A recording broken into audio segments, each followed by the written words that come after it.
Are the Eagles just lucky? That's what the national narrative and national media would make you believe. They're just the luckiest team in football, luckiest team ever. We're going to talk about that today. We're going to talk about coaches. We're going to talk about the defense, the offense, maybe a little Sixers talk as well after smashing the Lakers last night. Trending in the AM, taking your thoughts and opinions live in 30 seconds.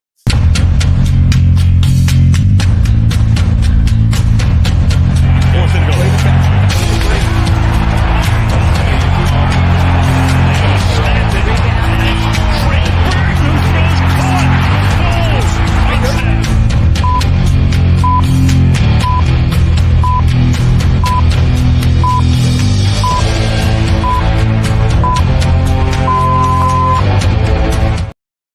And a very good morning, everybody, and welcome to Trending in the AM right here on Philadelphia Sports Network. We're live, Facebook, YouTube. You know the drill. Hit the like, share, subscribe buttons. It is free to do, even though I misspelled it in the comments here. Hit that like, share, subscribe button. It's free to do. Hit those buttons for me. I'd greatly appreciate it. I am your host, Phil Stiefel. You can follow me on all social media platforms at Beard and Knowledge. Make sure you do that as well. And we got lots on the agenda today. Lots agenda. Phil said, knock you out. Yeah, I said that all right. I'm going to knock you out. Look, I want to knock out this conversation in the agenda today. The title of the show today. 40 Winers Week is officially on. It is. I'm still not past the Bills game yet. You know, Wednesday, about the time we start teetering towards the next week. Thursday, we start picking up. And then Friday, we really get into it. But we're still in theory conversation right now. Yes, Dark Burnett signed with the Houston Texans. That was interesting news. It's a contradiction also. It is. Look, I really want to get into this national narrative. After the show yesterday, I saw, I don't follow Skip Bayless over on Fox Sports and Undisputed. I just don't. He's a not a good person, in my opinion. But anyway, his narrative, his conversation, obviously, clearly a biased Cowboys fan.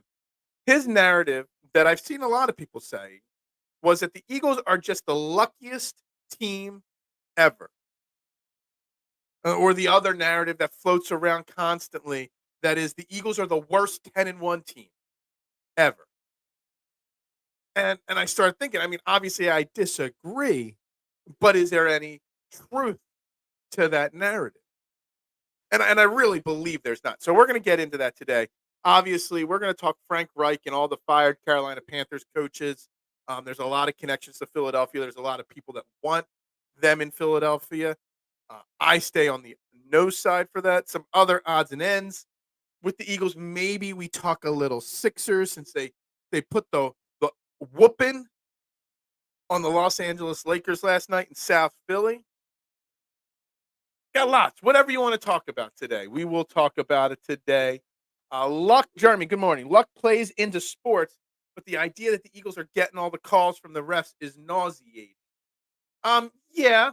The refs the refs, it's funny. We could do a whole 90-minute show just talking about refereeing in sports in general and how questionable refs and umpires and we'll just call it officials in general, have been lately. Well, we can leave it at that. I mean, there were some missed calls, obviously, on Sunday. I feel like my mic's not locked in spot today. The refs definitely did not have a good game on either side of the football on Sunday. But we've seen it with a lot of games. I was watching the Sixers game last night. The refs were blatantly trying to help the Lakers as they were getting blown out. It happens. But that doesn't make the Eagles lucky. What's up, Peanut? Phil got that B-Rabbit from 8 Mile look today. Yeah. I hate the winter. I love hoodies. I went with it. I'm hiding my hair, because my hair always looks so bad to you guys, You guys like to make fun of my balding head. Not really. I'm just like this. You want me to take the hoodie off there? It's going to cost you $10 to knock the hoodie back so you can see my hair. What is up, Mitchie Pooh? Best in the world back. CM Punk. That was so underwhelming last night. I stayed up for that, and I was just like, why did I stay up for that? What a waste of my time. Frank Reich stinks. I don't think this is as as far fetched of a conversation as people might think. As a head coach, as an offensive coordinator, there's no doubt Frank Reich can design some pretty good offensive schemes. I think he got the raw end of the stick there in Carolina. It was not his fault that he's gone already. Luck is the residue of design. That's a deep conversational thing right there. Yes, obviously Josh McCown was fired. So was Deuce Staley. Shaq Leonard news, that could be on the agenda. He still has not signed anywhere. Supposedly going to Dallas today. The script writers are pushing Eagles, and that's good. I guess. Jason Pierre-Paul signed with the Dolphins. He did. I did not see that. I know a lot of Eagles fans wanted him. Look, this luck conversation. Excuse me. That popped up out of nowhere. This luck conversation, it's frustrating to an extent because, yeah, some balls have bounced the Eagles' way. Obviously, the big passing in the Chiefs game at the end of the game, what was it? Scantlin dropped that ball. In the Bills game, there was what was it in the Bills game? I forget. There was a play, a drop. The Gabe Davis went left. Josh Allen threw right. In the Cowboys game, Dak Prescott stepped out at the 2-yard line. But how much of that is just the Eagles got lucky, and how much of that, hey, I appreciate that, Keith. That stopped me. Muchas gracias. Thank you so much. I greatly appreciate it. It is a hustle here every single morning. It is, man. It's tough doing this every day. But stuff like that, man, that makes the difference, my man. Thank you. There goes the hoodie. There, I'll show you my bald head right for that one there. Absolutely. Thank you very much. It humbles me when people do that. It really does. But to the point here, how much of it is luck? Okay. And how much of it is just the other team, the Chiefs, the Bills, the Cowboys, these teams we got lucky against because they made mistakes in crucial moments? How much of it is that the Eagles just don't make those mistakes? They're just a little bit better in the fine-tuned details. Championship teams don't have mental mistakes. And those 3 plays the last 3 weeks that Skippy, Payless, and the rest of the national media narrative talk about, how much of it is the Eagles being lucky? How much of it is just the other team just doesn't have that mental edge that they need to win a championship? You're going to have drops all year long. You're going to have mistakes happen all year long. But in crunch time, the teams that are the best mentally prepared make those plays. It's just a slip in concentration causes a drop. A slip in concentration makes you turn left then rather right. A slip in concentration makes you step a half an inch out of bounds when you want to stay in. How much of this luck narrative that they push is ignoring the fact that all it is also that the Eagles just are a little bit better in those finer points in the moments. Jalen Hurts does not let anybody get too high, get too low. Stay focused. Stay focused on each play. This play didn't work. Well, now we're on to the next play. Forget about it. You made a mistake. Forget about it. How much of this luck narrative, and they're the 3 main plays people talk about over the last couple of weeks of games, how much of it is luck, but how much of it is just the other teams just don't have that extra edge that the Eagles have? If the Dallas Cowboys had that little extra edge, Dak Prescott does not step out. If the Chiefs have that extra edge, maybe Van Scantlin or whoever it was, maybe makes that catch. Maybe if they have a little bit more concentration and focus on the important stuff in practice, maybe Gabe Davis is on the same page as Josh Allen and turns right instead of left. There's a big difference in that fine line between what the Eagles are doing and what the rest of the league is doing, in my opinion. Bills just had bad juju. That's not an Eagles problem.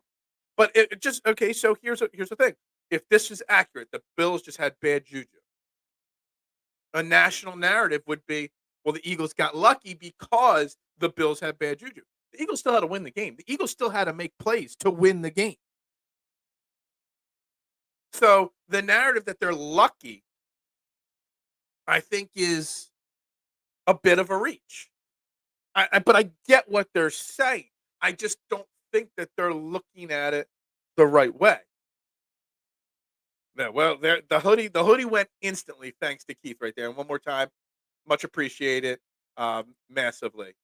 Phil gonna knock you out. I'm not gonna knock anybody out. I'm not a fighter. I'm a lover. Not our fault. We played a bunch of chokers. See, and that's the thing. I don't know if I'd say chokers per se. I don't want to take anything away from 4 of the last 5 teams we played. We'll throw the Dolphins in there as well. They're great teams. They're all going to make the play. Well, the Bills probably might not make the playoffs now, but their playoff teams we're beating right now. They just don't have that little extra mental juice that gets them over the hump in the grand scheme of things. The Eagles do. They have Jalen Hurts. They have Nick Sirianni. And they have that extra edge. The finer details are pushed home. The concentration. The move on from that play. That Jets loss early in the season could have snowballed right before this tough stretch.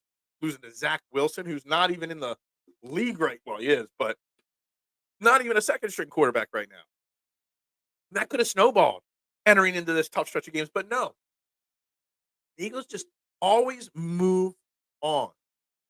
Every bad play, every bad game, they just move on. And they keep their concentration locked in on the next play. That's all that matters. Nick Sirianni got his team better coached. And that's the thing. It's not lucky that the Eagles win. They're just a better coached team. They're a more focused team.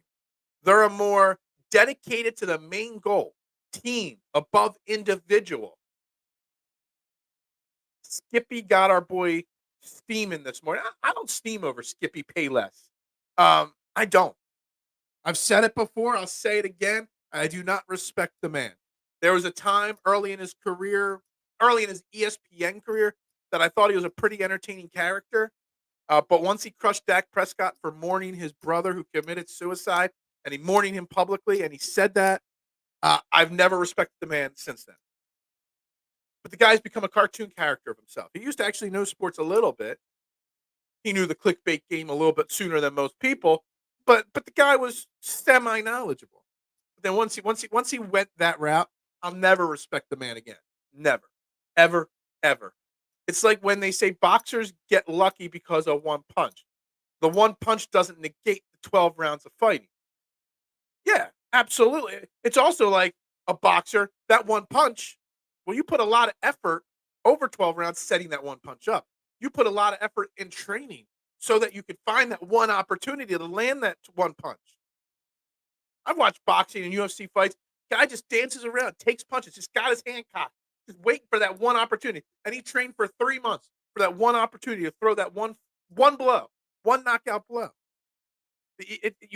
There's so much more training, practice, work to go into making sure those fine details are perfected. And the Eagles aren't lucky the last 5 weeks. The Eagles just are a better, well-trained oil machine than everybody else. Bills are cursed, always have been. I mean, that might be. I mean, who knows? I will say I got into it. I put out a tweet about coaches getting fired yesterday after the show, and I had Sean McDermott on that list, and some idiot told me no way in the world that Sean McDermott gets fired. And I'm like, there ain't no way that Sean McDermott's safe right now. He never misses the playoffs. Well, you know what? Just getting the playoffs isn't always enough. Von Miller is so washed. Who cares at this point? I'm moving on from the Bills players. I don't care about the Bills anymore.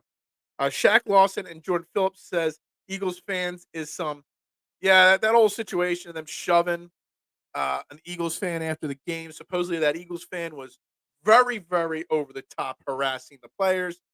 Still, players got to be better and not do that. Eagles security's got to be better to keep them separated. Bills security got to keep their players away from the fans. There's a lot that goes into that. And there's a lot of parties in the wrong in that situation. That's not what Philly is. Every city's got a drunk fan causing problems. We're not the first city to do that. A Niners win, then I'll start my second string to play. Yeah, I mean, look, the Niners game's not going to be easy. Obviously, we're getting massively disrespected by the fact that the 49ers are still favored in this game. And the line started one way, it dropped down because Eagles fans were pouncing on it. It's gone back up. I went plus 130, Eagles money line yesterday. I was like, it's a slam dunk play. I don't know if the Eagles are going to beat the 49ers or not, but the Eagles are 10-1. And if you don't bet better than even money on the Eagles to beat the 49ers just straight up, I don't know. You don't know bet. I mean, you got to make that bet. And speaking of those Niners, I mean, I looked at it yesterday in DraftKings. I mean, the Eagles are 10-1. They're a lucky team, though. You go to DraftKings Sportsbook to the futures, the Eagles are still not the Super Bowl favorites. They're not even the second Super Bowl favorite. The 49ers, who have, 3 losses on the season, are still the favorite on DraftKings to win the Super Bowl at 4-1. The Chiefs, 4.25 to 1 to win the Super Bowl. You got to go to third with the Eagles at 4.50, 4.5 to 1. Then the Finns and Ravens are 8 to 1. Cowboys are 9 to 1. What kind of utter you just played in the Super Bowl? You know the narrative that it's hard to repeat. Teams that lose in the Super Bowl always struggle next year. They're 10-1 again. They're not even the favorite to get out of their own conference right now at 10-1 after just making it to the Super Bowl. It's mind-boggling, the national narrative. And somebody told me, I put the show on Twitter just to promote it, and somebody commented, "Who cares that it's better that people consider us lucky." Who cares? I get the who cares mentality of it, but I also kind of think to an extent I do care because I want respect, and I don't want people making excuses when we beat them. If they recognize how great we are, then they can't make excuses. Well, this drop happened, or that flag didn't happen, or this or that. Excuses. The lack of respect the Eagles get opens the door for more excuses, which devalues what we're doing. If we get some respect across the board somewhere, then all of a sudden, what we're doing actually means a little bit more. They got in a fight. Yeah, there was a little pushing and shoving. Eagles fans will turn on themselves if things go bad. No, see, here's the thing. It's okay, booing. Pay $500 a ticket. Your team comes out and drops a dumpster fire of a first half. It's raining. It's cold. Of course they're going to boo. That's a fan's right. This gets back into the conversation we had last week about Greg Popovich telling fans on the mic to stop booing the opposing team. Booing is part of being a fan, and you are perfectly allowed to boo whenever you want, as long as you do it in a respectful way. As long as you're not chanting obscenities, as long as you're not calling players, supposedly the Bills players, their families were being threatened by this dude on the bench, on the sideline, whatever. I don't know. There's no proof or whatever, but I'll take the Bills players' words for it. It's got to really do something to fire up a player to go shove a fan. That's too much. But booing, I don't care. I'm all for the booing, 100%. What's the difference between luck and lack of execution? Perspective, Marshawn. That's what it is. It's perspective. And the perspective is people that want to hold the Eagles back or aren't fans of the Eagles will call it we got lucky. People that respect the Eagles and Eagles fans will say the other teams didn't have execution. They lost focus. The Eagles executed better. The Eagles didn't execute it first, didn't let their heads hang. Because easily, any of these games that we've been down at the half, it would have been very easy for the Eagles to just, we just don't have it today. Darn, we'll get them next week. No, they don't hang their heads. They stay focused on what the goal is at hand, and they continue to try to execute till the last second on the clock. And that's why these close games go the Eagles' way, because they execute down the stretch better than anybody else in football. and Marshall, I think it's a fantastic comment towards this topic here. The difference is perspective, but it's also the difference in winning games and losing games, the second half of it, executing or not executing down the stretch. But I love that comment. Fantastic comment. TMC, never seen a game in Philly. No, not at all. Travis, we fumbled by ourselves, bumping into each other, and a tipped interception. Yeah, I mean, all those things. I mean, but we didn't let the tipped interception.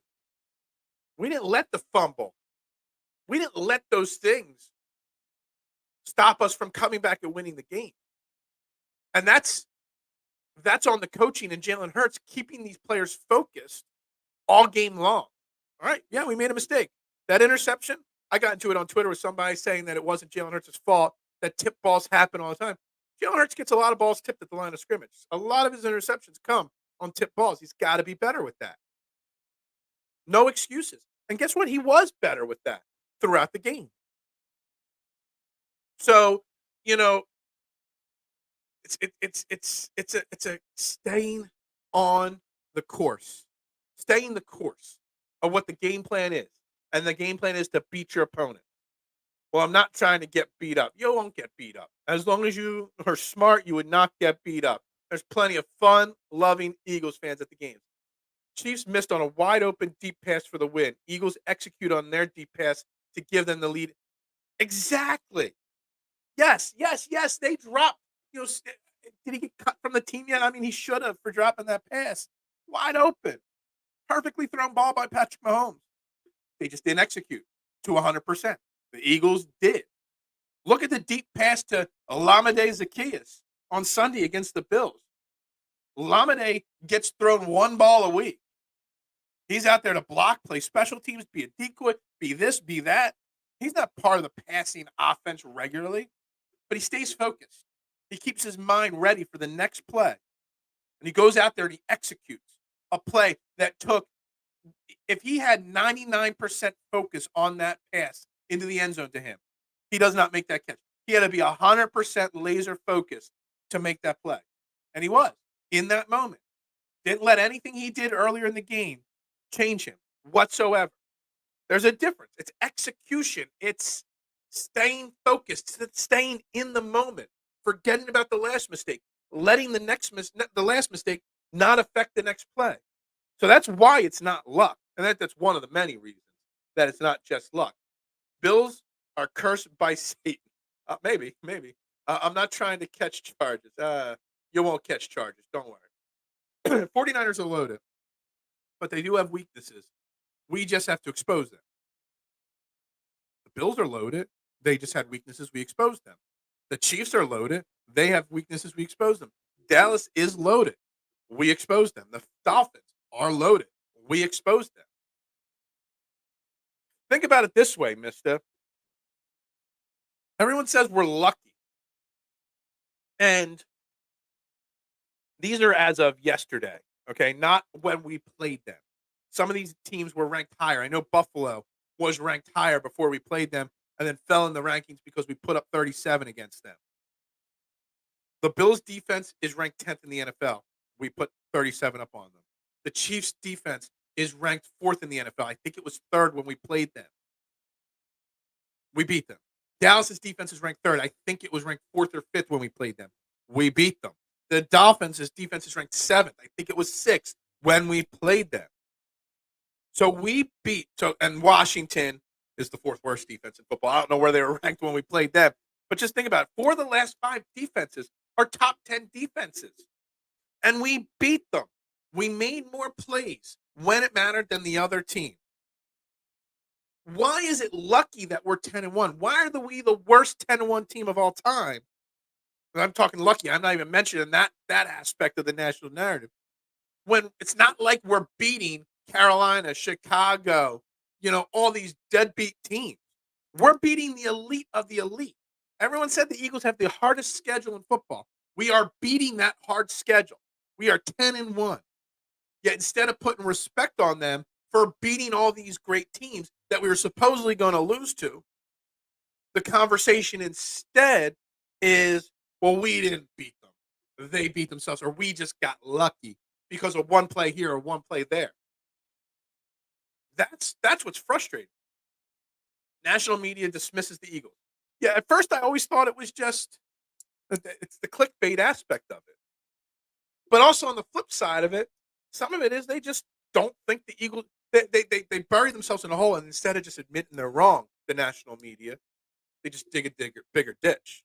They dig a deeper ditch. It's kind of frustrating, isn't it? Bills had miscommunication on zero blitz coverages from the Eagles. Jalen ran the ball for the touchdown on Bills' single high safety because Kelsey pancaked. It's execution, Marshawn. That's it. We executed on that play better than the Bills did. We kept ourselves in the game, and when it was crunch time, we executed better. It wasn't luck. It was better execution. Jason Avant and Quentin Michael just dropped a great video discussing the play, Marshawn. Yeah, I've seen quite a few people break down what happened on that play. Better execution. The Bills had a mental lapse. Great teams don't have mental lapses in the best, toughest, highest leverage situation. That's what it is. That was a high leverage situation. The Eagles were ready for it. The Bills weren't. That's one of the many reasons why Sean McDermott needs to go. It's funny. I was thinking back yesterday while I was prepping the ideas and the theory of where we were going to start this show. And I got plenty of other topics we can get into if you want. I got a lot of comments to catch up on as well. But I was thinking about that Bills-Chiefs playoff game from 2021. They're back and forth in the final 2 minutes in overtime. Back and forth, back and forth, back and forth. And I always thought, I've always been a big Jalen Hurts supporter. But I always thought, is Jalen Hurts capable of competing with the elites of the elites, the Josh Allen, the Patrick Mahomes, in that type of situation? Let me tell you something. I think I've answered my question. The Eagles and Jalen Hurts have answered my thoughts. Yes, Jalen Hurts can compete in any situation. Why? Because he's a damn good quarterback, but he mentally is stronger than anybody else out there. He mentally stays laser focused on the next play so well that if he goes down and scores and the opposing team comes back and scores right after that, there's never any doubt that Jalen Hurts could re-lead them back again. I go back, if this team was playing in the Super Bowl last year, statistically speaking, this team isn't as good. But mentally speaking, this team is tougher. We always say it. Jalen Hurts, if he would have gotten the ball back at the end of the Super Bowl, would have led a game-winning drive.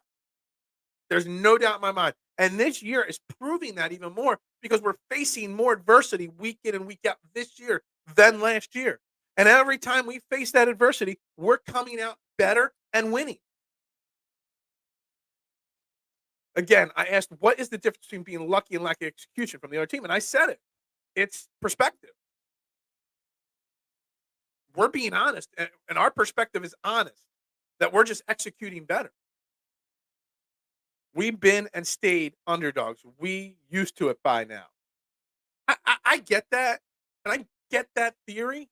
I just don't know if I want to be respected. I want this morning show to be respected. I don't want to be the underdog. I don't want to. Someone would say, "Oh, you got the best morning show that no one knows about." Well, you know what? I don't want that. I want everybody to know about it. I want everybody to know the Eagles are the best damn team in football, and they deserve to be 10-1 right now. They're not lucky. They're not the worst 10-1 team of all time. They are 10-1. We're not talking 3-0 or 4-0. We're 12 weeks into the season, and they're still dominating every opponent. K1, I need to follow the OG's podcast. That's right. You can boo, but it's ridiculous because you're 9-1. We're actually 10-1 now. But I get what you're saying. But it's letting the players know we're not happy. We're not going to accept this. Yeah, you're 9-1. You can't just come out here and sleepwalk through this game because it's raining. No. We need better.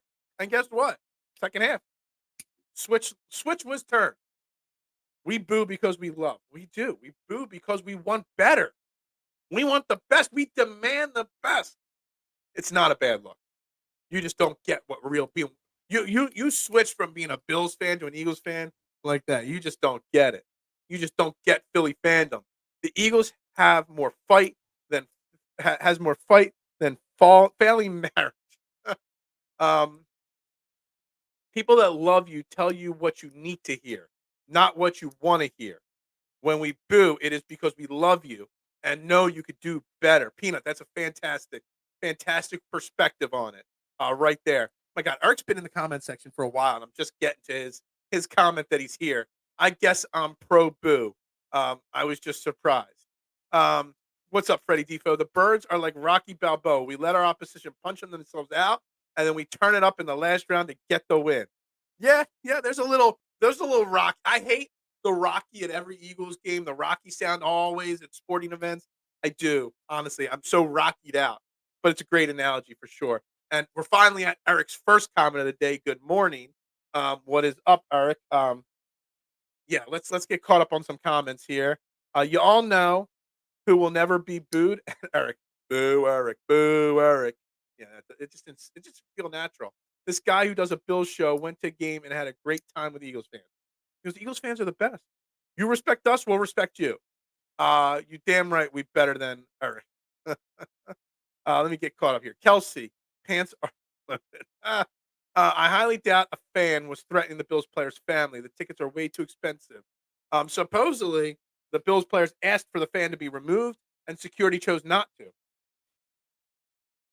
So that tells me that maybe the Bills fan or Bills player was overreacting a little bit, but I don't know. But they still got to do better. Zacchaeus got the touchdown. That's right. Lamade.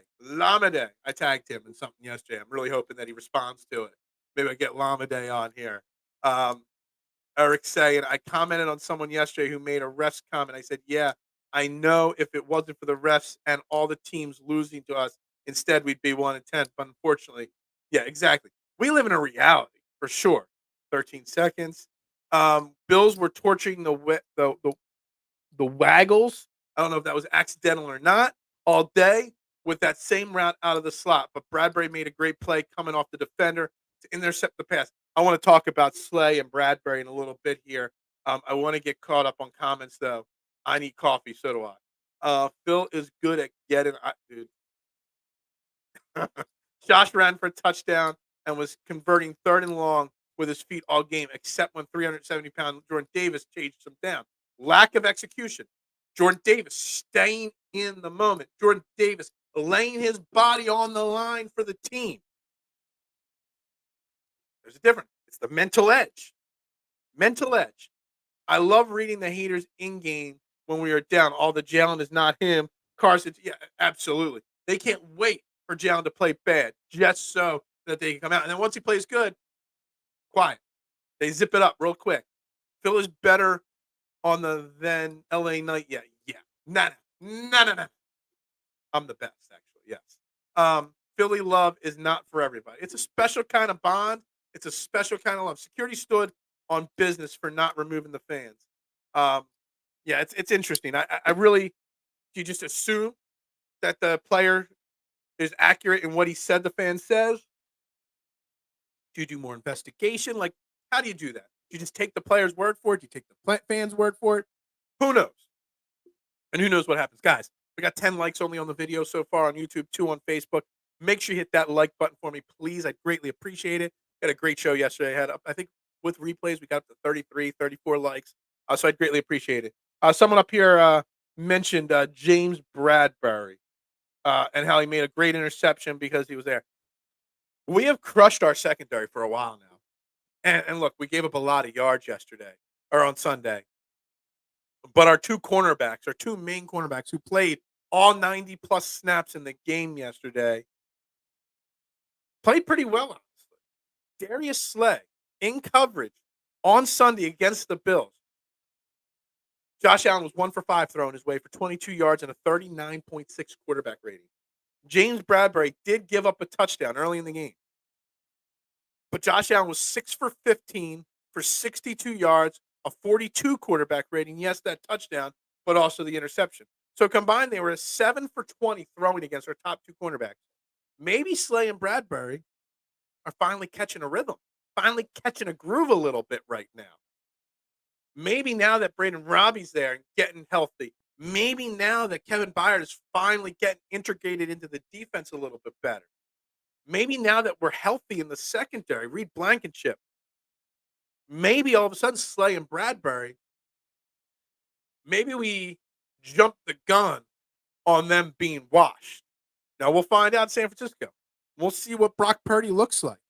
We'll see how Brock Purdy plays on Sunday against them. You got Debo, you got Ayuk, you got Kittle, you got CMC. You got 4 guys that you got to stop every single play. We'll see. But Slay and Bradbury, considering we gave up 500 yards of offense, actually performed pretty well on Sunday. That's not the comment I wanted. We're going to get to the top comments first. Bills kicker missed a field goal in the first half. Jake Elliott made a 59-yard field goal in the storm to force overtime. Execution. Staying focused. I don't think it's a doubt anymore. I don't think there's a conversation who's the best kicker in Eagles history, Elliott or Akers. It's Jake Elliott. This is no disrespect to David Akers whatsoever.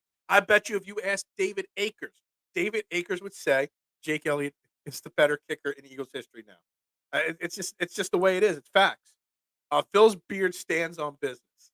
My beard, it's a little shaggy today. Didn't have time to brush it this morning. So Phil, you think fans should be able to talk about players? No, I never said that. I said booing is okay. I said respectful booing and chanting is okay. I said that if you say things about people's families, if you use obscenities, that is not okay. But it happens. It shouldn't happen, but it does. But booing is perfectly okay. It's the right of a fan to boo as loud as they want, as long as they're just booing and making noise. Once they attack families, once they say things that are certain types of words and phrases, that's when it gets out of hand. But that happens in every city, man, chatter. Every city. Actually, it happens more in other cities than it does in Philly. But Philly's got the bad reputation because 600 years ago, one drunk person did something bad. There's a big difference there. Huge difference there. Eagles blocked that field goal in the first half, actually. The refs blocked it. Oh, that's right. Yeah. Jalen Carter didn't block that. Jalen Carter watches, for a young kid, more film than anybody else out there. I've never seen a defensive tackle talk about film watching so much. And he said, I was watching film on their field goal team, and so that I knew if I had a chance to block a field goal, I'd be capable of it. Jalen Carter isn't just a great football player. He's a great worker, too. He puts in the work 7 days a week, watching film on the planes, watching film of special teams, everything. Watching film on how to intercept a quick throwdown to stop the clock. Like he's literally he's soaking up as much knowledge every minute of everything to become. There's always going to be that comparison. Can he become the next Aaron Donald? Well, he's putting in the work. He knows he could become the next Aaron Donald, so he's putting the work in every single day. But no, the refs blocked it. I love it. And if Davis doesn't return the wrong way, Slay gives up the game-winning touchdown. But he didn't. That's all that matters. The execution was there when it mattered. One was blocked field goal and the other was a missed field goal, right? Yeah, he had 2 misses. One was blocked, one wasn't. That may have been the second half of the missed. I don't remember which one was when in the game, but they had 2 field goal attempts that did not result in points. It's execution. Jake Elliott, ready in the moment. It's pouring rain. It's a monsoon. You get iced because they burn a timeout there. You got 59 yards in a monsoon. And no big deal. Got it. I got it. No problem.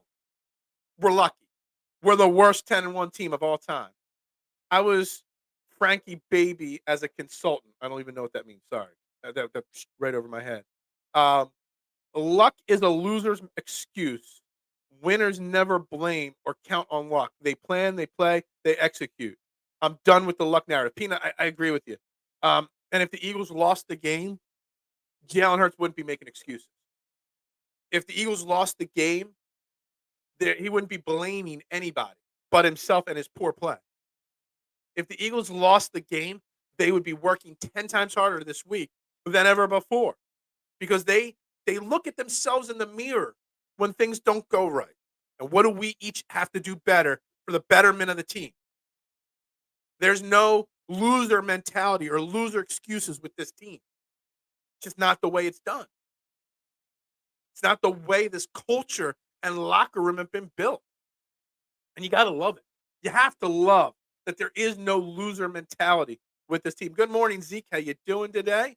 We're talking about the national narrative that the Eagles are just lucky and how blatantly false that narrative is, or the narrative that the Eagles are the worst 10-1 team of all time. When 4 of those 10 wins have come against, in the last 5 weeks, 4 top 10 defenses in the NFL. 4 teams that were predicted to make the playoffs. Some teams that are ranked higher than the Eagles in the odds to win the Super Bowl. The fan said Jordan Phillips' mama's so fat that so he made a mama joke. It's inappropriate. You just don't make jokes like that. You just don't. But that's what Jordan Phillips said. I don't know. I don't know. Kelsey had 2 costly false starts to push the field goal to be 59 yards, but his pancake block on Hurts' game-winning touchdown play execution, staying focused in the moment, not letting past mistakes affect you going forward.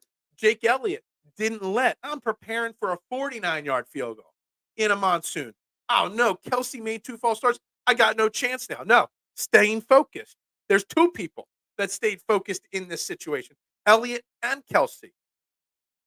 Elliott stayed focused to give them the chance to get to overtime, and then Kelsey stayed focused in overtime. Execution. It's execution, not luck. It's working on the finer details, not luck. And that's just the way it is. But K1, he did turn the wrong way. Scantling dropped the ball. If he caught it, they win. But he didn't. Mistakes. Execution. My point was that our D-backs need to be better is all, especially with our linebackers going down. Look, what my point on Bradbury and Slay is, K1, isn't that they don't have to be better. They do have to be better. But I think they're starting to slowly turn a corner to be better. That's all I'm saying. They are trending, pun on words, in the right direction. They're trending upward a little bit game by game. What's up, Fly23? That kid Carter makes plays every game, yet alone every snap. Look, Jalen Carter, I don't know what else there is to say about the dude. The guy's a beast. The guy's a monster. The guy has the potential to be one of the all-time greats. And Jordan Davis and Jalen Carter, if they could stay healthy, have the potential to be one of the greatest defensive tackle tandems in football. They are so good. We just went from having the best cornerback tandem last year to having the best defensive tackle tandem this year. I mean, it's insane. It really is. And that play, Carter's play was great all game, but that Jordan Davis play, chasing Josh Allen down, I was already a Jordan Davis fan. But man, it just puts such a smile on my face. These rookies and young players all impacting the game. Absolutely, they are. Understood. Yeah, we're all on the same page to an extent. We also have different feelings on it. What's up, Kyle? Good morning. Did you see Colin Coward said that Jalen Hurts might be the most poised NFL player he's ever seen? I did not see that, and that's great. Then a national media person's finally saying something positive, for sure. And that's the thing. And if he did say this is the most accurate thing. He might not be the best thrower of the football. Justin Herbert might have a prettier spiral. Justin Herbert's the definition of average. Jalen Hurts has that winner's mentality. Jalen Hurts has that Mamba mentality. Jalen Hurts has that my best is never good enough mentality. All he wants to do is play football and win games. I'll take Jalen Hurts over 99% of the quarterbacks in football. Maybe not. Maybe 100. That was Quentin's analysis anyway. Marshawn, and he's smarter than me. No. Don't sell yourself short, K1. Everybody's smarter than you. Oh, I have opinions about this. Bring it on. Bring all the opinions in. We're working through these opinions. I have like a dozen other things written down here, but we haven't gotten to anything outside of the Slay Bradbury part, and nothing else on here has been brought up yet. But that's good because we got 3 more shows this week. Nobody's saying that tipped ball interceptions on Hurts was lucky. Well executed by the Bills defense. Absolutely. And Jalen Hurts had to be better. That's it. Duck, what is up? Good morning, my man. Welcome to the party today. Jack Driscoll had a hard start, but he stayed with it and don't think I heard his name called. Yeah, execution, staying in. Jack Driscoll didn't have a great game. He didn't have a bad game. He had a bad first drive. But he didn't let that first drive set the team back. Refocused. All right, that drive's over. Next drive's up. What can I do better? Seriously, if you let a fan's mama joke affect you, that's a mama joke. I mean, we were saying them in 1989. No butt fumblers over here. We locked in. Staying locked in every play. If the Bills were winning, then the players would have never responded to the crowd. Culture. Culture is such an important word in sports, in all sports. I watched that Sixers game last night, and I know it's all about the culture. That's what I want to talk about. Not the Sixers game, but the Sixers had a huge lead, and then close to the end of the first half, that lead evaporated to like 12 or 14 points. Let the Lakers back in it. Under the Doc Rivers culture, the Sixers probably come out in the second half and lay a stinker. But Nick Nurse is changing the culture, changing the winning mentality and philosophy of these players. And you know what? They won by 45 or something like that, the Sixers. Nick Nurse has not allowed the losing mentality to get into this locker room. We have beaten all the AFC teams projected to get to the Super Bowl, except the Ravens. And we have beaten every team in the NFC projected to go to the Super Bowl, other than the Niners, and that will happen this weekend. But even if it doesn't happen, you're not going to see us making excuses. You know what we'll talk about? We'll talk, why did we lose the game? Who didn't execute? Who didn't play well? Where do we have to improve? We wouldn't be making excuses. Everybody else will make excuses. That's all there is to it. There's a difference between discussing what went wrong and making excuses. My issue is that other teams that make comebacks is held as almighty, and that it's the insane thing. But when we do it, it's just luck that the other team is messing up. Absolutely. That plays into the national narrative that nobody likes us and we don't care. That plays into that theory. But I'll take this team over any team in the NFL. I'll take this team over any Eagles team in recent history outside of the Super Bowl winning team. Oh, I bet you, I know this is a bold statement, if you put this current crop and the way they're playing up against that Eagles Super Bowl winning team, we win 9 out of 10 times. Right now with this team. It's more talented. It's more focused. Let's be honest, that 2017 team, there's a lot of magical moments. Guess what? Doug Peterson had them executing. There wasn't luck in it. They executed. They weren't talented. They executed. But I would take this team's execution over anybody. Once Kelsey hit the John, he got his focus back. Yeah, he was pinching something off, man. He needed to let loose for a second. He needed to relax for a minute. I'm hitting my mic now. First, it wasn't on spot. Now I'm hitting it.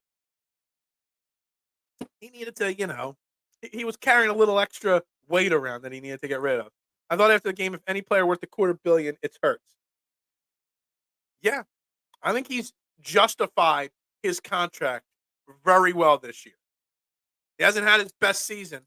He's got the team winning, and that's all that matters. I know we all hate the Julio Jones bubble screen, but he ran a fake bubble to take the defender. Oh, we talked about this yesterday briefly, Marshawn, because we've talked about Brian Johnson. Everybody's calling for Brian Johnson's head on a platter because of the bubble screen, because of a lot of things. But those bubble screens set that touchdown up. Those bubble screens, that touchdown doesn't happen if we don't run that bubble screen 100 times unsuccessfully. The safety comes up to stop the bubble screen. Smith gets over the top, wide open for a touchdown. It's execution.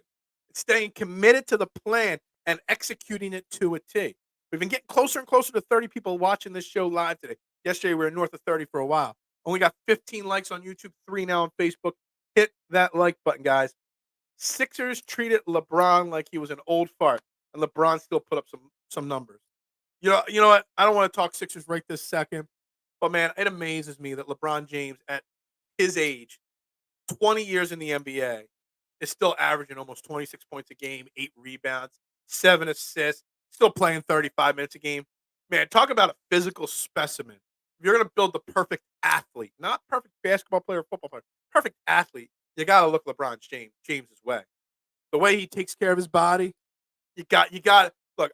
I appreciate greatness when I say it. The second greatest basketball player of all time, maybe the greatest athlete of all time.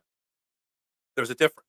How about we start out with the fake bubble screen next game and not run a real bubble? I mean, maybe you flip flop the script a little bit. I want a 50-point win over the Clippers. When's that game? That's coming up soon? I don't even know when that game is. K1, I like that a lot. Yeah, for sure. Fly 23. Winning up without Lane in Dallas is a big deal. And you think Lane plays in the upcoming matchup. Look, the reports yesterday coming out of Philly, coming off the press conferences and stuff, is that Lane Johnson should be back for San Francisco. Him being held out was very precautionary. Obviously, winning in the conference is more important than winning out of the conference. They held him out precautionary. I would put Lane playing on Sunday against the Niners somewhere in that 95 percentile. There's also rumors coming out that Dallas Goedert might be back for the 49ers game, which that's shocking because he just broke his arm, a few weeks ago. I thought he was going on IR, and they did. And I was like, wow, that's kind of shocking. There's a chance Dallas Goedert plays too. And just get your guys back. We're getting healthy at the right time. Jalen Hurts, he looked gimpy at one point on Sunday, but for the most part, ran a little bit better on Sunday. We're getting healthy. We're executing. We're getting healthy. We're trending in the right direction. Players are weak-minded nowadays. Jackie Robinson, Bill Russell got death threats. Dude, I don't know how factually accurate 42 the movie is, the Jackie Robinson story. But when you watch it, and even if it's just partially accurate, some of the things that were shot at him, and I've read the story about the Philadelphia Phillies coach or manager that was shot obscenities the first time he came to Philly at him. Man, the difference in the thickness of skins between back then and now, there's a big gap there. Big gap there. So we are okay with talking about Mama, K1. Well, it's time for me to talk about no, stop. Let's be polite. This is a friendly environment. You only won because of a 60-yard field goal to go to overtime. Well, no shit. We had to execute the deal. Yeah. Generally saw someone say something similar to that. I might be exaggerating. No, you might be exaggerating, but you also might be 110% accurate. I mean, everything's an excuse. And we didn't hit a 60-yard field goal. We hit a 59-yard. If you're going to exaggerate accurately.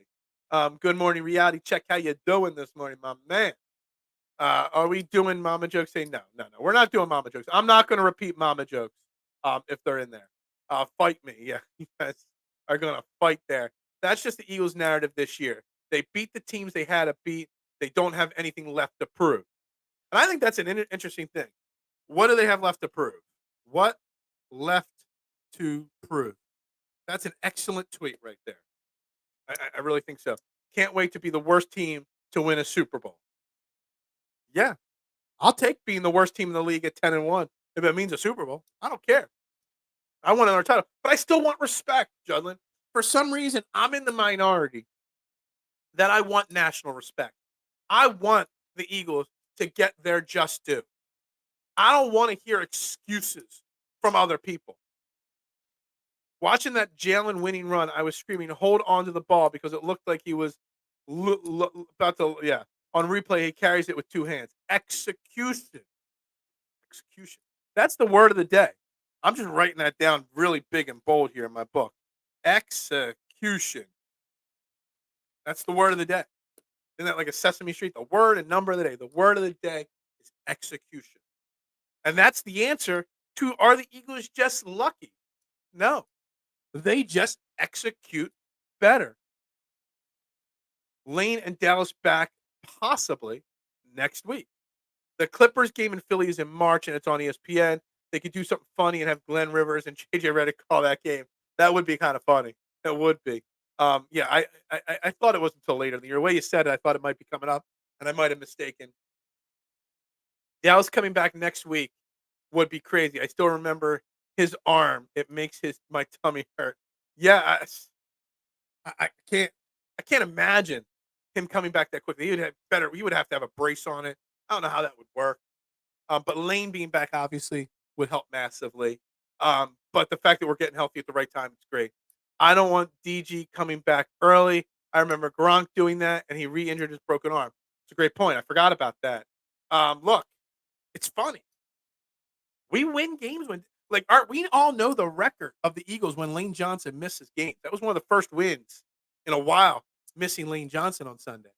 But for some reason, we still win without our record. I think we're like 6-0, 7-0 in the last couple of years, missing Lane Johnson or Dallas Goedert. I mean, it's kind of insane to think about it. You have an all-pro level tight end.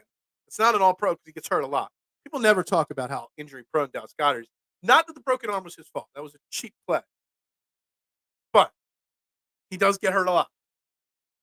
But we seem to win. We just do. This old Phillies coach is why Phil fell in love with me. No, stop. Executing a screenplay is so detail oriented. When your team runs it properly, that's a sign of a very well coached team. Yeah, absolutely. We Bills fans are coping. Yeah, I don't know what Judlin was thinking with that comment. Me and K1 throwing hands. No throwing hands. It's all peace, love, and understanding here. Sometimes I sneak them in. Yeah, you sneak them in, all right. That's what she said. I see you sneaking them in. Yeah, we all say it. Hope everyone had a great Thanksgiving. We did. Thank you very much.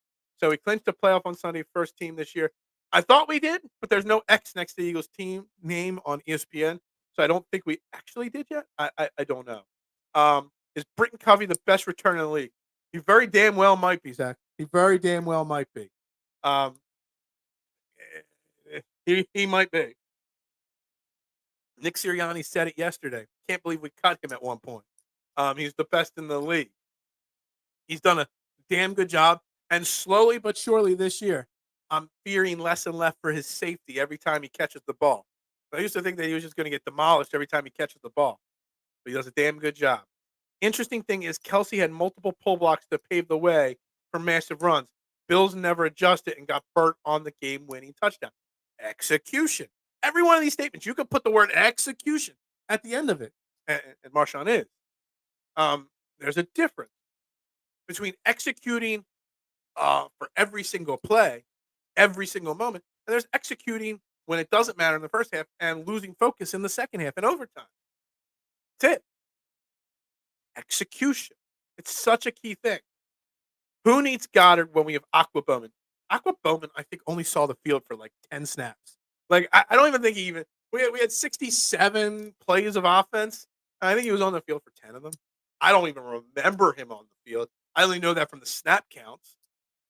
I think the Aqua Bowman train turns out to be a waste of a trade, honestly, at this point. Lamade. Execution. The execution on that Lamade Zacchaeus touchdown.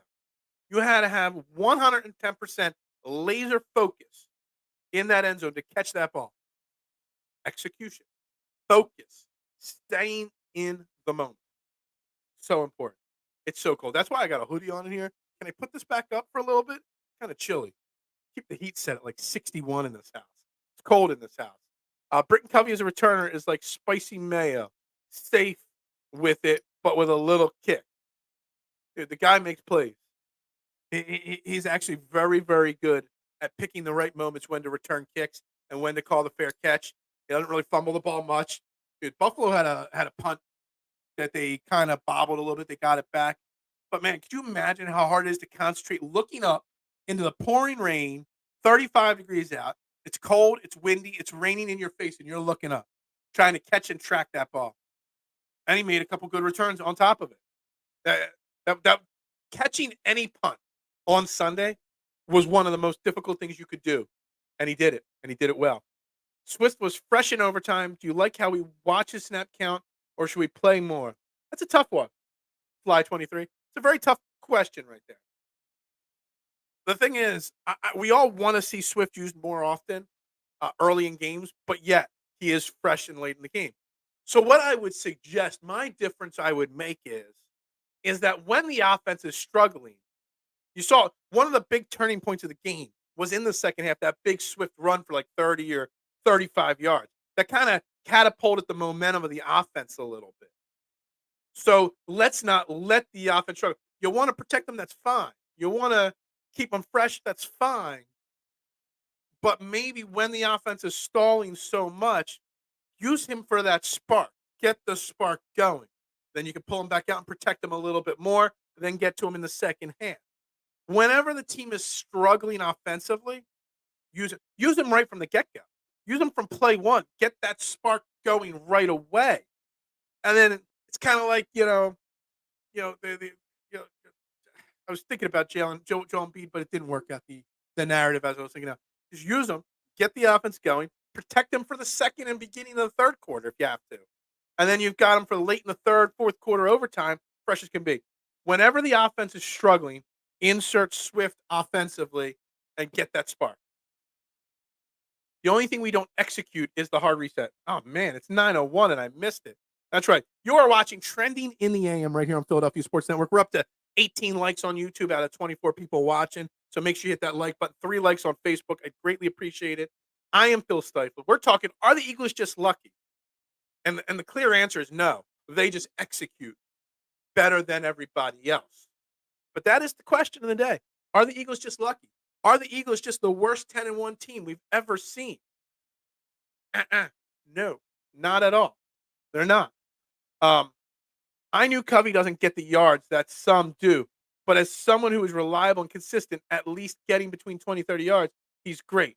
And also being able to take a hit like a boss. He does take a hit like a boss. Look, I think he's actually better. Like, I'm not sure. Don't quote me on this. I bet he's top 10 in return yardage, or at least average per return.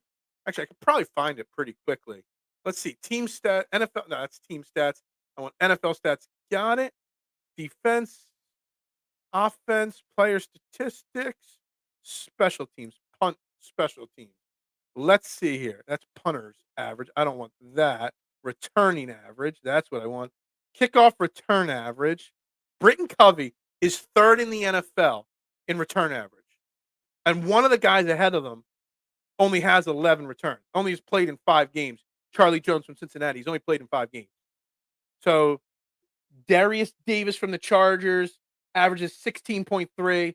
Charlie Jones, 15.8, has only played in 5 games. And Britton Covey, 14.8 yards per return. I think it's more than we realize. Britton Covey is a damn good returner. Aqua Bowman is him. We don't know. Haven't seen him. The NFL is about to drug test Britton Covey if he keeps playing like this. Yeah. Jordan Davis or Jalen Carter got drug tested right after the game. I'm surprised Jordan Davis didn't with that keeping step for step with Josh Allen. I always respected Sean McDermott, but who ices the field goal attempt before they line up for it? Lack of execution. Yeah. Well, icing them with that situation. And then on the return, not giving your quarterback, your all-pro quarterback, 20 seconds to try to get in the field goal range with a touchdown or with a timeout. Could have had 2 timeouts in that situation. Lack of execution. Covey sells weed. He does strike me as somebody that's like the kid in high school that's selling it to all the other kids. Yes, that's right. We did the reset. We got you. We're done. We're catching up here. Olamide Aqua Bowman trending is writing the best comic book movie characters called without a shadow of a doubt. Yeah, get your kid on that there, Peanut.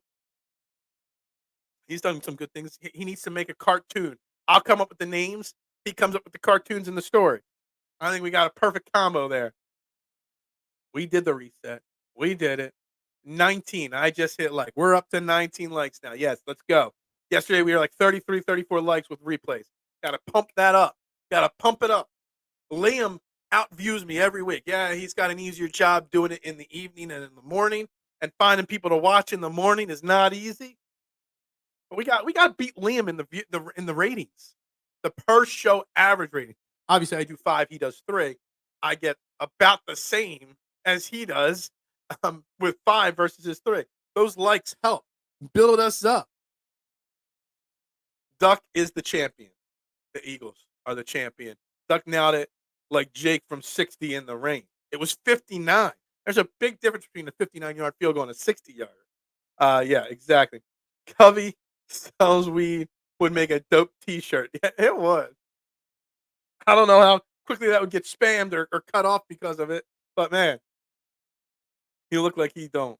Um, Primetime Covey must be the money. If Covey's selling, I'm buying. Liam gets the sympathy views. Does he? I need some sympathy views. I don't want to be the forgotten man in the morning. I want to be the best man in the morning. And it's because of execution. I execute by getting up when that alarm goes off at 6:30 a.m. every single day. I execute by getting up and turning my computer on every single morning. I execute by coming up with a title for every day. I execute. Give me some sympathy views. Liam don't got a loyal core. Liam's got some loyal guys that tune in daily. Crash Test Covey is still one of the best names. I love the nickname Crash Test Covey. I think it's a fantastic nickname. I don't think it gets much better than that. I really don't. I don't know he had more than enough leg to have it. Did like Tony Romo say, "Oh, that could have been good from 65." I don't know if it could have been. It was kind of swaying off to the side there a little bit towards the end. But yeah, he executed though.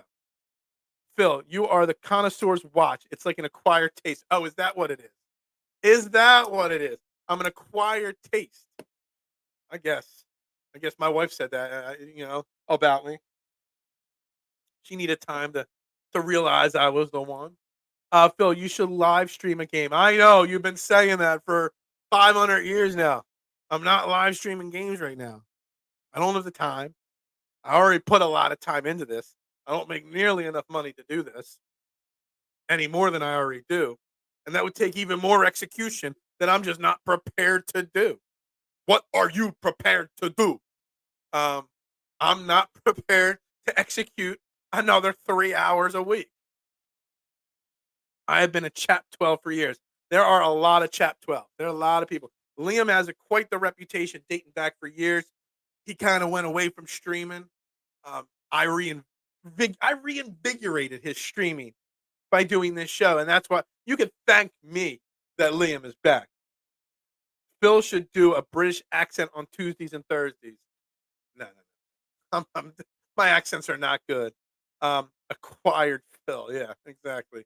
Hertz, that would be a hoot. Yeah. Your decision to not stream is dude. Again, I already commit 7.5 hours a week to you chaps in the morning. You want me to commit 3 more hours to you guys? Man, I make like $3 an hour doing this. I don't make nothing. And you want me to do more? You guys are nuts. Nuts. 7.5 hours is not enough on top of running a pizza shop 7 days a week, Kylie? I don't think so. Let me see you do 7.5 hours of Bell Smashers Pod. Or, shit, I just screwed up your show's name. Damn it. Follow Kylie, guys. She's a new writer for Philadelphia Sports Network. Great Phillies podcast. How I screwed up your name. I'm sorry. Just cancel me right now. You're a Royal 12 member. I am not a Royal 12. King of the Royal 12. There we go. It's good content. It is good content. But I'm not doing more shows. Guys, I can't do more. I can't. If anything, I got to do less. Make what I do even more effective by doing less. That would be the ideal thing. Only 7.5 hours. I know. Everybody demands more out of Phil. Everybody in my life demands more. If Phil makes $100 a week in the super chat, then he will live stream a game. His words exactly. Yeah, I need to make $100 a week in the super chat every week for several weeks, and then I would do it. Not just 1 week. Or we're well on our way, because thanks to Keith, with the $20 super chat today. Again, much respect to Keith for the $20 super chat today. Phil makes $100 a week in the. I didn't start. That's why I put it back up there. That's all we get. 7.5 is all you get, man. That's the max you're getting. Kylie, you are related to a famous pilot. I don't think she is. Jalen Hurts would put in the work. Because Jalen Hurts puts in work regularly. I got to put in more work. No, I put in a lot of work. I don't think people realize how much. I know you guys are just busting my stones, but you are related to a famous pilot. There's no way. No way. That's Sully. Um, I actually am. Really? That's interesting. Group private chat with Kylie coming from me in a little bit after this show ends. Gotta find out if that's real. Um, where was I? Yeah, no, Jalen Hurts puts in the work. I can never compete with the work that Jalen Hurts puts in. I just couldn't. There's zero chance. Yeah. um, there's no way anybody can put the work in that Jalen Hurts. I just don't have that Mamba mentality like Jalen Hurts to put more work in. But execution, the execution for the work I do put in is there. The execution is there. And I think that has turned. We have changed this show from are the Eagles just lucky? Are the Eagles just the worst 10-1 team ever? Into the Eagles are just the 10-1 team that executes better than everybody else. That is just plain and simple what it is. So did I miss the full roast of Brian Johnson? We have honestly mentioned Brian Johnson's name only once this entire show. I wanted to talk about Frank Reich and versus Brian Johnson, Deuce Staley, Josh McCown, all these names that have been, be made available by the Carolina Panthers. But I'm not as down on Brian Johnson as others. Because again, Bills defense, 10th ranked in the NFL. Chiefs defense, 4th ranked. Dallas, 3rd ranked. Finns, 7th ranked. It's not like we're playing these scrub defenses and barely winning. He's coaching an offense against top tier defenses week in and week out. I don't know if I even want to read this comment here. Eagles have been lucky, and their luck began against the New England Patriots, against the Niners. The Niners are least likely to blooper themselves to losing the game. The Eagles are the best, but lucky. I got to disagree with you. We just execute it better. It's not luck, it's execution. Now, maybe the 49ers execute on Sunday better than the Eagles do. Maybe. But you're never going to have to doubt the Eagles putting in 110% and staying laser focused all game. It's not. It's execution. It's not luck. I think there's a drastic difference between those two words right there in this situation. We're final 15 minutes of the show. We're up to 21 likes on YouTube, only 4 on Facebook. Make sure you hit that like button, please. I greatly appreciate it. So what's their name? I cranked myself up. It ain't luck. I agree with you. It's not luck. It's execution. Knows everything. Yeah, he does. He does. He's a smart man. BG is a street Philly legend. Did you hear him talking smack on the overtime coin toss? Did not. Wait, McNabb was fired, or McCown? Yes, Josh McCown, Deuce Staley, and Frank Reich were all fired from the Carolina Panthers. And there's a lot of Eagles fans that want all 3 of them here. They want Frank Reich as the offense coordinator or an offensive consultant. They want Deuce brought back. They want Josh McCown as the next quarterback coach. Look, there's a reason why Adam Schefter reported yesterday with all the coaches that have been fired already and the ones that will be fired, and there's potentially a lot of coaches getting fired. Brian Johnson is going to be at the top of the list of interview candidates. He is going to get, whether it's this year or next year, his choice in head coaching jobs this offseason or next offseason. Doesn't matter what we think, whether he's a terrible play caller or not. He is going to get a head coaching job. Do we need to bring these guys in? I don't think so. I'm all for having a veteran guy as a consultant. But would Frank Reich just be a distraction at this point because of the fact of where he came from and that he was here before and he was part of this team for so long? Like, I kind of feel like Frank Reich would just be a distraction at this point. And maybe do more harm than good. Maybe Clint Eastwood will make the sequel. I don't think he's acting anymore. I would bring in Reich as a consultant just to keep him in a job, just in case someone comes poaching Johnson in the offseason. We did that with Vic Fangio last offseason. We didn't get Vic Fangio. I just think Frank Reich would be a distraction at this point. That's just my opinion. Johnson is fine. We were scoring about the same amount per game as last year. Casuals need to chill out. Keith, I appreciate you, my man. I do. But I hate the term casuals. I don't think it's casuals as much as it's just frustration.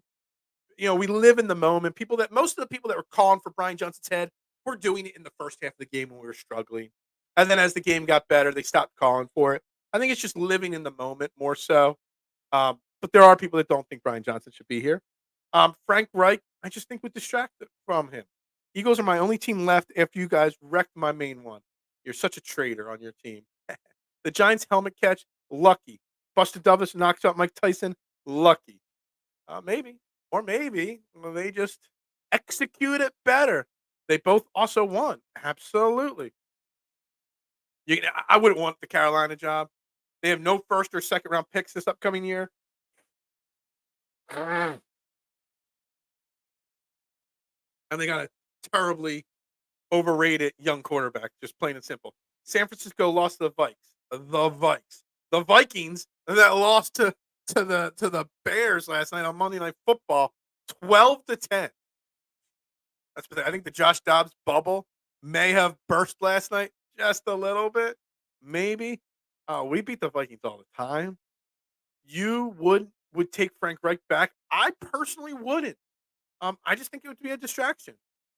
When the Bills won the overtime coin toss, BG said it don't matter. I love it. I love the confidence. Nah, man, that ship is out. I agree. Why bring back guys from the previous regime? Why bring back McCown? Why bring back Deuce? Why bring back Wright? That was the previous group. We don't need them. Bring in somebody else.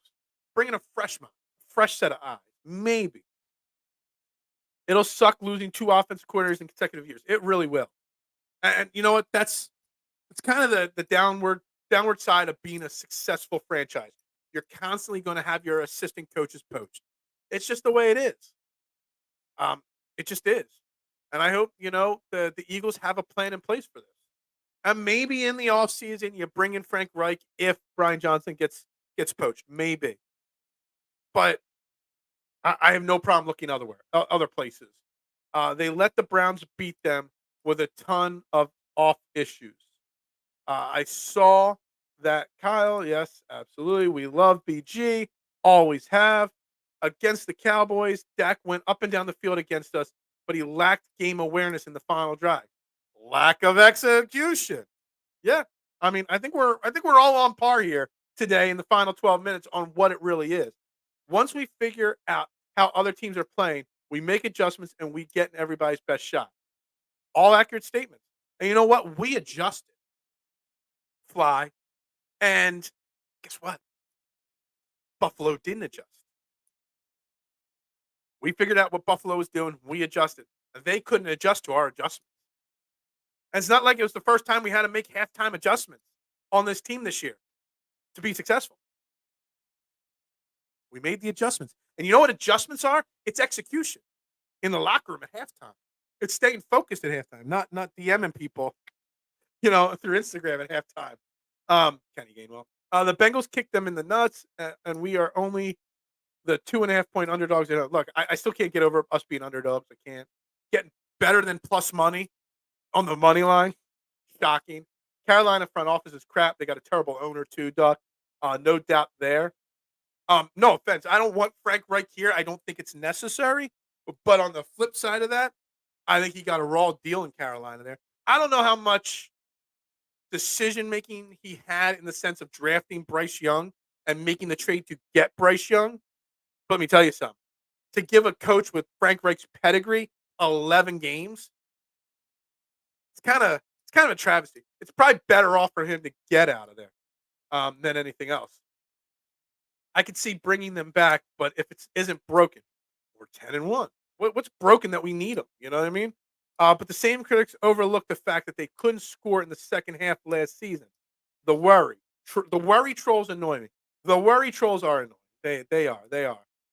If we were like 6-5 right now, sure, let's bring in somebody to make the next step. But right now, they have everything they need in-house. 1,000% accurate, Judlin. 1,000% accurate. Frank Reich would be best as a consultant. Deuce should have stayed in Detroit. Accurate. Deuce should call Andy Reid. Job security, I think, for him. Look, I think it's time. First and foremost, I love Deuce Staley, legendary Eagle. Not because he did anything extremely successful, but he was a big part of the Eagles franchise. I get it, but I think it's time that we start realizing that maybe he's not a great coach. He's a good coach. He stayed the same in Philly. He never got promotion in Philly. He just stayed the same. He went to Detroit for a similar job, and then had to leave Detroit to go to Carolina for another similar job. He never could ascend in his career. Maybe because he's just an okay coach. Maybe he's just a running backs coach. And that's it. And that's fine. Jeff Stoughton's perfectly fine. It's just an offensive line coach. By the time we back off the Deuce Staley hub train finally on the coaching ranks and circle, for sure, in my opinion. But Frank Reich was done dirty, in my opinion. Absolutely. Phil knows the exact time when the show ends, but can't hit the hard reset. Dude, I got to go to work, dude. Again, I don't make enough money doing this to not go to work. If I made enough money doing this, we do 2-3 hours a day. I would do the morning show, and I would do the afternoon show. I would do live streams, but I don't make enough money doing this. Sorry. Harvey Deuce went to Carolina to be close to his family. I did hear that. Somebody said that to me on Twitter. I didn't know anything about that until yesterday. But again, he's just not maybe he's just not that special of a coaching candidate anymore. The biggest difference between last year's offense and this year's offense is Hurts has quadrupled his turnovers. How many times has Hurts interceptions and fumbles, stall drives? He has. He has lacked execution at times. But what he doesn't do is let that deter him from staying on the game script, staying on plan, which is winning, which is executing in the big moments. How many of those turnovers have come in the final 2 or 3 minutes of game? Just saying. Sirianni is a huge Frank Reich supporter. If we lose Johnson, I bet, without a shadow of a doubt, Frank will. Yeah, I know. And Sirianni gave Reich gave Sirianni his chance as an OC, which got Sirianni the head coaching job here. So Sirianni will give Frank Reich a shot if he wants it next year. We don't need him right now, though. I wouldn't be shocked if he was brought in as a consultant. The Eagles did it last year with Fangio. I wouldn't be shocked if they do it this year. I'm just saying I don't think it's necessary. That's all I'm saying. Would it be cool? Sure. Just not necessary. David Tepper is the worst owner. Is that the Carolina owner? I don't know. I know Carolina's a problem.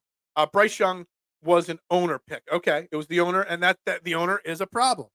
That's all I'm reading. I don't know a lot about Carolina, but in the last 24 hours, because of Frank Reich and his almost entire staff firing, I'm learning a lot about Carolina. And Mike Kay, he's a former Eagles beat reporter. He's now in Carolina as a beat reporter. Has put out a lot of great articles and comments about the situation. I've interacted with him. I've had him on the show years ago when he was in Philly still. Great guy to follow in the Carolina situation, Mike Kay. K1, a.k.a. Kenneth Martin Gainwell, fumbling the ball anytime he's asked to do something besides block. A lack of execution. That's funny, Judlin. That's funny. How clutch was our special teams has been the last few weeks. Man, you know what? I think that's a great comment from you, Marshawn, because we crushed special teams last year. We crushed the Eagles for keeping Michael Clay, the special teams coordinator, this offseason. In fact, they gave him an extension. We crushed all that. Special teams has been better this year. Our return teams cover a little bit better. Or our coverage teams cover a little bit better. They still give up a few too big runs. They cover better.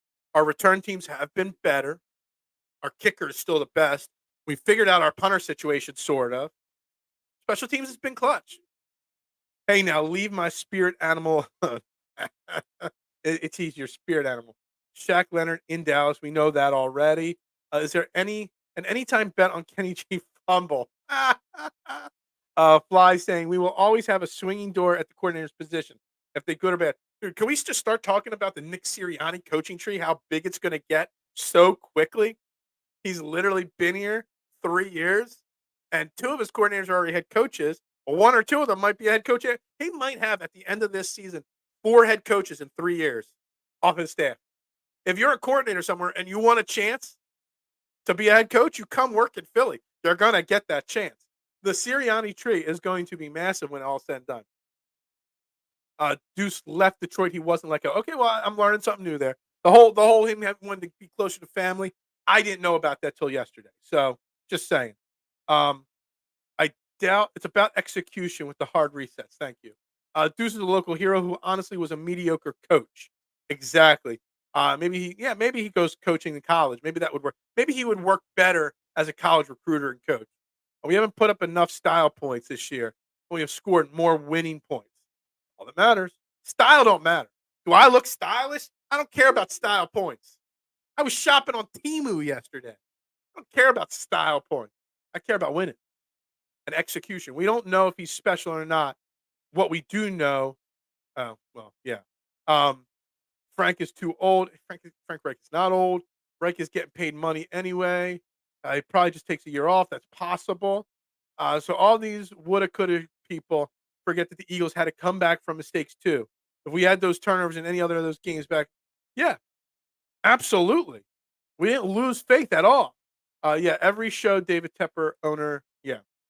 Phil, great execution on the beard. Thank you. Have forgotten the name of our special, Michael Clay. Um, they're doing okay now. They were one of the worst last year. Phil's probably kicking themselves not going for more than, yeah, absolutely. I'm trying to fire through these comments in the final 3 minutes. Announcers cause bias. They live um, to highlight missed calls for the other team. Get John Hurts getting drilled in the backfield on the next play 9 times out. Yeah, absolutely. Um, Bills are idiots. Yes. Frank Reich seen his last head coaching job, and he even stated that it may be his last journey. Wow. He's still young enough. I would think he'd get a chance. Um, another chance eventually. Special teams are playing better, and I don't mean just Jake Elliott. Man, yeah, absolutely. Agree there. Uh, taking the Panthers job was dumb. It was.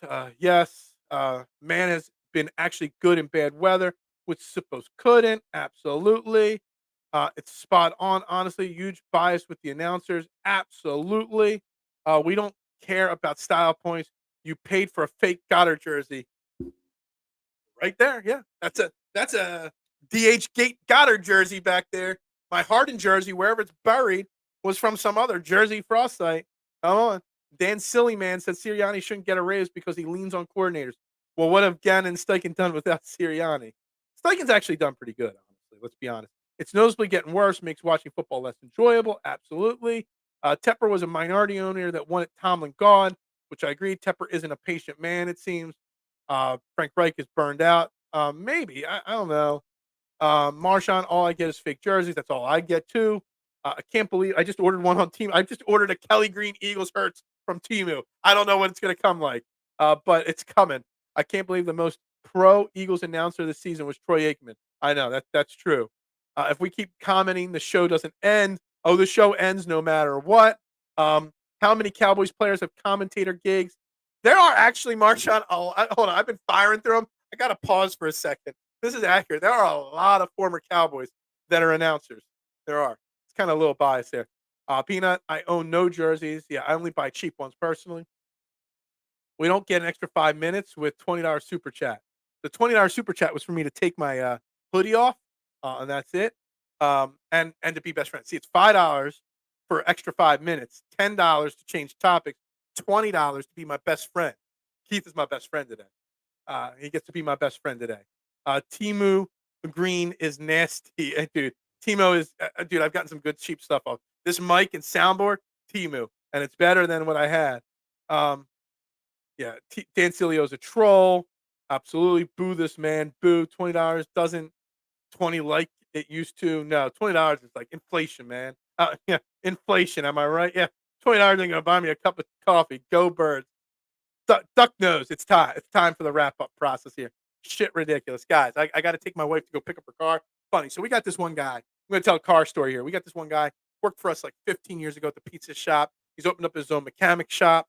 And hold on, what's this? Timu killing the game. Honestly, they just as good for less. They honestly are. I spent like $80. I got 3 pair of pants, 2 hoodies, a pair of shoes, an Eagles Hurts jersey, and a beanie coming for like 70 or $80. You can't beat it. That mic and soundboard is better than Liam's, probably. hard finish. Now I got to tell the story. So my wife's window broke. The motor broke, so it slipped down and it needed to be replaced so the window could stay up and not like fall down. Um, so we had this guy. 5 more minutes brought to you by Peanut. I love it. So it means I can tell my story. It means I can tell my story and not worry about the overtime. I love it. Muchas gracias. Um, that's right, Peanut. Peanut for the win today. Um, anyway, so my wife's car had broken down a few weeks prior, and it was right next to a mechanic, a local Kennett mechanic. But we have a mechanic that we've known for 15 years. He was one of our delivery drivers when he was in high school, and we've been to his wedding. He's like family to us. And but you know what? This other mechanic shop helped my wife out in a pinch. So when the window broke, we took the odd job to them and they fixed it and picking it up this morning. But they sent us, they did a inspection of my wife's car and all the things that should be fixed on my wife's car. They found like 10 things wrong with my wife's car that my mechanic says, nah, it's not that big a deal. But they found 10 things wrong with my wife's car, totaling $6,500 in repairs. And they wanted to know how much of it they could fix. I'm like, no, I brought there for you to fix my wife's window, not do $6,500 worth of repairs to my wife's, I have to do the math in my head, like 18-year-old car. It ain't happening. What do they get off on that? Like, I didn't ask for that. I didn't. And my mechanic's like, yeah, none of that stuff's really a problem. Timu, stealing data. Yeah, well, I didn't sign up for a Timu. My wife did, so they're stealing all her data. Me, I just use her account. I'm not adding that shit to my phone. How much if we don't have to hear this story? You're so funny. On that, you're in timeout mode. Don't you value your privacy? I do. $500 for a windshield. It was $400, it was $360 or something to fix the motor that gets the window to go up, and when the motor goes, window drops down, and you can't get it back up. I hear that you are getting a Kelly? I am, but it's from Timu, so it might not actually be Kelly Green. I'm not actually sure what color jersey I'm getting. But I typed in Eagles and some jerseys popped up on Timu. I think the jersey was listed at like $14.95 for a Kelly Green Hurts. It's due to come next week. I will break it out on this show next week when it comes, and we'll see how Kelly Green it really is. Kyle is getting Timu Green. It's good. Yeah, it's gonna be the DX green. Yeah, it might be. It might be. It might be this bright green that's on my Fox's Pizza hoodie here. It's gonna say Hurts on the back and not Hurts. Yeah, that's how it's gonna be spelled. Uh, absolutely. All right, guys, we got to wrap this show up here. All right, we got to start. We got 23 likes on YouTube, 19 people watching on YouTube right now, 6 on Facebook. There's 3 people watching on Facebook right now. Hit those like buttons, hit those share and subscribe buttons. If you're watching the show on replay, make sure you hit that like button. Make sure you drop comments. I'll reply to them all. That's right. Dude, this has been an interesting last week or so shows, man. I've had a blast, guys. Some days it's hard to get up to do this every morning. It really is. But and sometimes I get down and sometimes I'm like, bored. I don't know if I want to have the conversation. The last like 5 or 6 episodes have just been straight fire. The commentary from you guys has been fire. The topics we've discussed have been interesting and kept me motivated. Hell, we barely talked the Frank Reich stuff, and I wanted to do that today. We didn't talk Shaq Leonard today. We barely talked some of these things that are listed here. Injuries. We've barely talked a lot of stuff. Nick Sirianni's post-game speech. There's a lot of things left on the agenda. And tomorrow's another day. I love it, guys. Fantastic. Thank you. Will Smith always sneaks into the comments. He's always there. He just can't always comment. Money well spent. It is. I appreciate $25 worth of super chat donations today. Muchas gracias. I love it. I greatly appreciate it. Shaq Leonard should be an Eagle. He should be. And if I find out today he signs with the Dallas Cowboys, tomorrow we are going to call Howie Roseman out. Now, let's be honest, Shaq Leonard. And there's also Marcus Peters. If you want another safety available, he's available right now. All these guys that are getting cut right now, the guys that nobody wanted to trade for. They're guys that are past their prime. They're guys that have problems. There's issues. I'm okay if they don't. But the Eagles do need. I want to look up linebackers that are available.